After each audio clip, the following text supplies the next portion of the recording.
Hi hello ನಮಸ್ಕಾರ ವೀಕ್ಷಕರೇ. ಇಂದು ನಾವು ಬೆಳಗಾವಿ ಜಿಲ್ಲೆಯ ಬೈಲಹೊಂಗಲ ತಾಲೂಕಿನ ದಡವಾಡ ಗ್ರಾಮ ವ್ಯಾಪ್ತಿಯಲ್ಲಿ ನಮ್ಮ ಒಂದು Bharat times media networking group ವತಿಯಿಂದ ಮುಂಬರುವ ಚುನಾವಣೆ ಕುರಿತು ಒಂದು ಪೂರ್ವಭಾವಿ ಗ್ರೌಂಡ್ ರಿಪೋರ್ಟ್ ನೀಡ್ತದೆ. ಅದರಲ್ಲಿ ಗ್ರಾಮ ಪಂಚಾಯತಿ, ತಾಲೂಕ್ ಪಂಚಾಯತಿ ಮತ್ತು ಜಿಲ್ಲಾ ಪಂಚಾಯತಿ ಮತ್ತು ಮುಂಬರುವ 2028ರ ವಿಧಾನಸಭಾ ಕ್ಷೇತ್ರದ ಕೂಡ ಒಂದು ಕುರಿತು ಪೂರ್ವಭಾವಿ ಗ್ರೌಂಡ್ ರಿಪೋರ್ಟ್ ನೀಡ್ತಾ ಇದೆ. ಈ ವಿಶೇಷ ಸಂದರ್ಶನ ಕಾರ್ಯಕ್ರಮದಲ್ಲಿ ನಮ್ಮ ದಡವಾಡ ಗ್ರಾಮದ ಸದಸ್ಯರು ಕೂಡ ಭಾಗಿಯಾಗಿದ್ದಾರೆ. ಇವರ ಒಂದು ರಾಜಕಾರಣದ ಜೀವನದ ಅನುಭವ ಮತ್ತು ಇವರು ಈ ರಾಜಕಾರಣದಲ್ಲಿ ಎಲ್ಲಿಂದ ಹೇಗೆ ಮತ್ತು ಯಾರ ಮುಖಾಂತರ ಈ ರಾಜಕಾರಣದಲ್ಲಿ ಪ್ರವೇಶವಾಗಿದ್ದಾರೆ ಮತ್ತು ಇವರು ಈ ಅಧಿಕಾರ ಅವಧಿಗೆ ಬರುವ ಮುಂಚೆ ಯಾವ ರೀತಿ ಈ ಗ್ರಾಮ ಮತ್ತು ವಾರ್ಡ್ಗಳಲ್ಲಿ ಡೆವಲಪ್ಮೆಂಟ್ ಗಳು ಆಗಿದ್ದು ಆಗಿರ್ಲಿಲ್ಲ, ಅದಾದ ನಂತರ ಇವರು ತಮ್ಮ ಅಧಿಕಾರ ಅವಧಿಗೆ ಬಂದ ಮೇಲೆ ಯಾವ ರೀತಿ ಡೆವಲಪ್ಮೆಂಟ್ ಗಳನ್ನ ಮಾಡಿದ್ದಾರೆ, ಜನಗಳಿಗೆ ಯಾವ ರೀತಿಯ ಒಂದು ಸಹಾಯ ಪುರಸ್ಕಾರವನ್ನು ಕೊಟ್ಟಿದ್ದಾರೆ ಎಂಬುದನ್ನ ಇವರಿಂದಲೇ ಕೇಳಿ ತಿಳಿಯೋಣ. ಬನ್ನಿ ವೀಕ್ಷಕರೇ. ಸರ್ ನಮಸ್ಕಾರ. ನಮಸ್ಕಾರ ಸರ್, ನಿಮ್ಮ ಮಾತುಕತೆ ಮುನ್ನಡೆಸುವ ಮುಂಚೆ ನಿಮ್ಮ ಒಂದು ಕಿರು ಪರಿಚಯ, ನಿಮ್ಮ ಹೆಸರು, ಯಾವ ಗ್ರಾಮ ಪಂಚಾಯತಿ ಸದಸ್ಯರು? ಸರ್ ಬಾಬಾಜಾನ್ ನದಾಫ್. ಬಾಬಾಜಾನ್ ನದಾಫ್, ದೊಡ್ಡವಾಡ ಗ್ರಾಮ ಪಂಚಾಯತ್ ಗ್ರಾಮ ಪಂಚಾಯತಿ ಸದಸ್ಯರು. ಸರಿ ಸರ್. ಸರ್, ತಾವು ಈ ಅಧಿಕಾರ ಅವಧಿಗೆ ಬರುವ ಮುಂಚೆ ಈ ಗ್ರಾಮ ಮತ್ತು ವಾರ್ಡದಲ್ಲಿ ಯಾವ ರೀತಿ ಡೆವಲಪ್ಮೆಂಟ್ ಗಳು ಆಗಿದ್ವು ಆಗಿರ್ಲಿಲ್ಲ, ಅದಾದ ನಂತರ ತಾವು ತಮ್ಮ ಅಧಿಕಾರಕ್ಕೆ ಬಂದ ಮೇಲೆ ಯಾವ ರೀತಿ ಡೆವಲಪ್ಮೆಂಟ್ ಗಳನ್ನ ಮಾಡಿದ್ದೀರಾ? ನಾನು ಬಾಬಾಜಾನ್ ನದಾಫ್ ಅಂತೇಳಿ, ನಮ್ಮ ಧರ್ಮ ಪತ್ನಿಯಾದ ಶಂಶಾದ್ ನದಾಫ್ ಅವರು ಗ್ರಾಮ ಪಂಚಾಯತಿ ಮೆಂಬರ್ ಇದ್ದಾರೆ. ಸರಿ. ಅವರು ಗ್ರಾಮ ಪಂಚಾಯತಿಲಿ ಆಯ್ಕೆ ಆಗಿದ್ದಾರೆ. ಆದ ಕಾರಣ ಅವರು ಅಭಿವೃದ್ಧಿ ಕೆಲಸ ಏನ್ ಮಾಡಿದಾರೆ ಅಂತಂದ್ರೆ, ಅದಕ್ಕಿಂತ ಪೂರ್ವದೊಳಗ ಸ್ವಲ್ಪ ಅಭಿವೃದ್ಧಿಗಳು ಆಗಿದ್ದು. ಸರಿ. ಆ ನಂತರ ನಮ್ಮ ಹೆಣ್ಮಕ್ಳು ಬಂದ ಮೇಲೆ ರೋಡ್, ಕಾಂಕ್ರೀಟ್ ರೋಡ್ ಆಯ್ತು, ಚರಂಡಿ ಆಯ್ತು, ಆ ನೀರಿನ ಸೌಕರ್ಯ ಆಯ್ತು. ಇವರು ಸ್ವಲ್ಪ ಒಂದ್ ವರ್ಷದಲ್ಲಿ ಮಾಡಿದ್ದಾರೆ. ಇನ್ನು 4 ವರ್ಷ ಅವಕಾಶ ಇದೆ. ಮುಂದೆ ಮಾಡುವಂತ ಪ್ರಯತ್ನಗಳು ಮಾಡ್ತೇವೆ. ಸರಿ ಸರ್. ಸರ್, ತಾವು ತಮ್ಮ ಅಧಿಕಾರ ಅವಧಿಗೆ ಬಂದ ಮೇಲೆ ಮಕ್ಕಳ ಶಿಕ್ಷಣ ಅಭಿವೃದ್ಧಿ ಬಗ್ಗೆ ಯಾವ ರೀತಿ ಒಂದು ಪಾತ್ರ ವಹಿಸಿರ್ತೀರಾ? ಅವರ ಕೊಠಡಿ ಆಗಿರ್ಬೋದು, ಬಿಸಿ ಊಟ ಆಗಿರ್ಬೋದು, ಕುಡಿಯೋ ನೀರು ವಿಸಿಟ್ ಮಾಡಿ ಯಾವ ರೀತಿ ತಮ್ಮ ಒಂದು ಮಕ್ಕಳ ಜೊತೆ ಒಡನಾಟ ಇತ್ತು? ಹೋಗಿ ಒಂದ್ ತಿಂಗಳಿಗೆ ಒಂದ್ಸರಿ ನಾವು ಹೋಗ್ತೇವೆ, ವಿಸಿಟ್ ಮಾಡ್ತೇವೆ. ಅಲ್ಲಿ ಚೆನ್ನಾಗಿ ಎಲ್ಲ ಸರ್ಗಳು ಎಲ್ಲ ಚೆನ್ನಾಗಿ ನೋಡ್ತಾ ಇದ್ದಾರೆ. ಸರಿ. ಊಟನೂ ಚೆನ್ನಾಗಿ ಕೊಡ್ತಾ ಇದ್ದಾರೆ. ಅಲ್ಲಿ ಏನ್ ತೊಂದರೆ ಇಲ್ಲ. ಸರಿ ಸರಿ ಸರ್. ತಮ್ಮ ಒಂದು ಈ ಅಧಿಕಾರ ಅವಧಿಗೆ ತಾವು ಬಂದ್ಮೇಲೆ ತಮ್ಮ ವಾರ್ಡಿನಾಗಿರ್ಬೋದು, ತಮ್ಮ ಗ್ರಾಮಸ್ಥರ ಆರೋಗ್ಯದ ಬಗ್ಗೆ ಯಾವ ರೀತಿ ತಾವು ಪಾತ್ರ ವಹಿಸಿರ್ತೀರಾ? ಹೋಗ್ತೇವೆ ನಾವು. ಸರಿ, ಯಾವ್ದಾರು ವಿಸಿಟ್ ಕೊಟ್ಟಿರ್ತೇವೆ. ಅಲ್ಲಿ ಕೊಟ್ಟಾಗ ಅಲ್ಲಿ ಡಾಕ್ಟರ್ಸ್ಗಳು ಯಾವ ರೀತಿ ನೋಡ್ಕೊತಾ ಇದಾರೆ, ಪೇಷಂಟ್ಗಳು ಸರಿಯಾಗಿ ನೋಡ್ತಾ ಇದಾರೆ ಇಲ್ಲೋ ಎಲ್ಲ ನಾವು ಚೆಕಿಂಗ್ ಹೋಗಿರ್ತೇವೆ. ಹೋದಾಗ ಎಲ್ಲ ನಮ್ಮ ಊರಲ್ಲಿ ಅನುಕೂಲತೆ ಸರಿ ಇದೆ, ಯಾವ್ದು ತೊಂದರೆ ಇಲ್ಲ. ಸರಿ ಸರ್.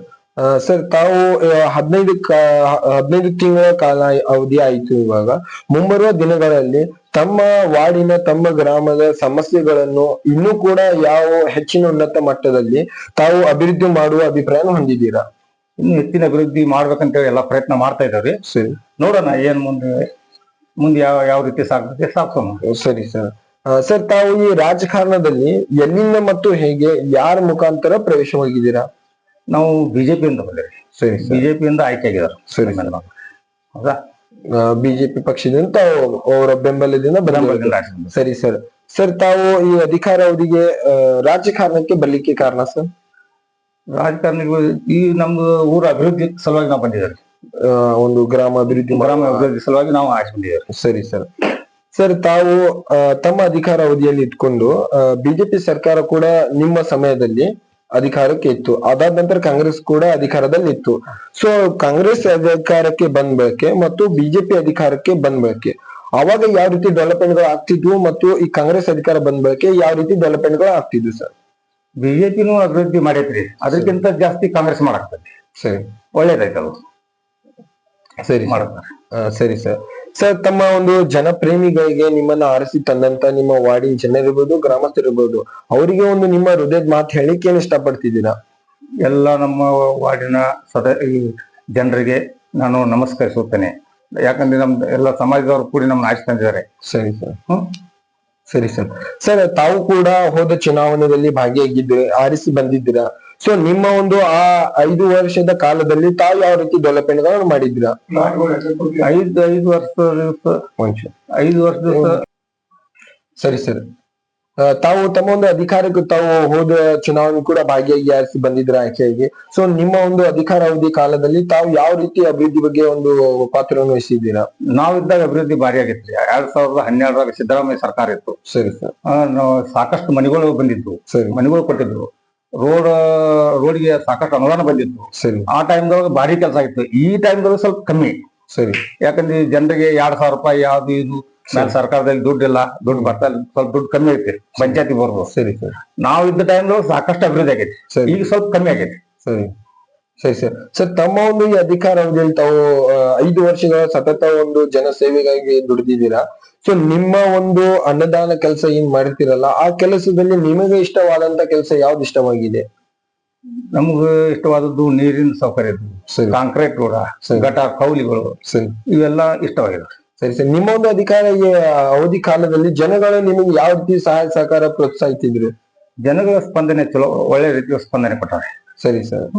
ಸರಿ ಸರ್. ಇವಾಗ ಒಂದು ಅಮ್ಮ ಅವರ ಅಧಿಕಾರದಲ್ಲಿ ಇದ್ದಾರೆ. ಸೊ ಇವರ ಜೊತೆ ಆಡಳಿತ ಅಧಿಕಾರಿ ಮತ್ತು ಗ್ರಾಮಾಭಿವೃದ್ಧಿ ಅಧಿಕಾರಿ ಕೂಡ ನೇಮಿತವಾಗಿದ್ದಾರೆ. ಇವರು ಒಂದು ನಿಮ್ಮ ಜೊತೆ ಮತ್ತು ಜನಗಳ ಜೊತೆ ಯಾವ ರೀತಿ ಸ್ಪಂದಿಸ್ತಿದ್ದಾರೆ? ಒಳ್ಳೆ ರೀತಿ ಸ್ಪಂದಿಸ್ತಾರೆ. ಯಾವುದೇ ರೀತಿಯಾದ ಅಡೆತಡೆ ಯಾವುದೂ ಇಲ್ಲ. ಸರಿ ಸರ್. ಸರಿ ಸರ್. ಏನಾರ ನಿಮ್ಮ ಗ್ರಾಮದ ಸಮಸ್ಯೆ ಆಗಿರ್ಬೋದು, ನಿಮ್ಮ ವಾರ್ಡಿನ ಸಮಸ್ಯೆ ಆಗಿರ್ಬೋದು, ಸರ್ಕಾರದಲ್ಲಿ ಮನವಿ ಇದ್ದರೆ ಹೇಳ್ಕೋಬಹುದು. ಸರ್ಕಾರದಲ್ಲಿ ಮನವಿ ಅಂತಂದ್ರೆ ನಮ್ ಗ್ರಾಮ ಪಂಚಾಯತಿಗೆ ಅನುದಾನ ಬರ್ತಾ ಇತ್ತಲ್ಲ, ಸರಿ. ಅನುದಾನ ಬಂದಿಲ್ಲ. ಸರಿ. ಅನುದಾನ ಸಿದ್ದರಾಮಯ್ಯ ಸರ್ಕಾರ ಕೊಡ್ಬೇಕಂತೇಳಿ ಪ್ರಾರ್ಥನೆ ಮಾಡ್ತೇವೆ, ಮತ್ತೇನಿಲ್ಲ. ಸರಿ ಸರ್. ಇಲ್ಲಿವರೆಗೂ ಕೂಡ ನಿಮ್ಮ ಸಮಯ ನಮ್ಮ ಭಾರತ್ ಟೈಮ್ಸ್ ಮೀಡಿಯಾ ನೆಟ್ವರ್ಕಿಂಗ್ ಗ್ರೂಪ್ಗೆ ನೀಡಿದ್ದಕ್ಕೆ ತುಂಬಾ ಹೃದಯದ ಧನ್ಯವಾದಗಳು ಸರ್. ಧನ್ಯವಾದ.